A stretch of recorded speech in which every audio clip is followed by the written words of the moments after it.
Once upon a time in the heart of the Enchanted Forest, there lived a mischievous monkey named Milo. Milo loved playing pranks on his fellow animals, often causing chaos and laughter in the peaceful woods.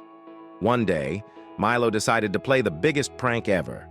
He gathered all the forest creatures and pretended that a magical treasure was buried beneath the ancient oak tree. Excitement filled the air as the animals started digging eagerly. But, to their dismay, there was no treasure. The wise old owl Olivia observed the chaos and decided to intervene. She called everyone together and explained, "Friends, the real treasure lies in our unity and cooperation. Milo's prank has taught us an important lesson, the value of working together." Feeling guilty, Milo apologized to his friends.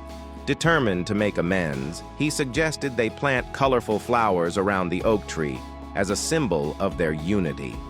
The animals agreed, and soon the forest bloomed with vibrant hues. From that day on, Milo became a helpful and considerate friend. The Enchanted Forest flourished with harmony, reminding everyone that true treasures are found in friendship and collaboration. And so, the tale of Milo and the Enchanted Forest became a cherished story passed down from generation to generation, teaching young hearts the importance of working together for a brighter tomorrow.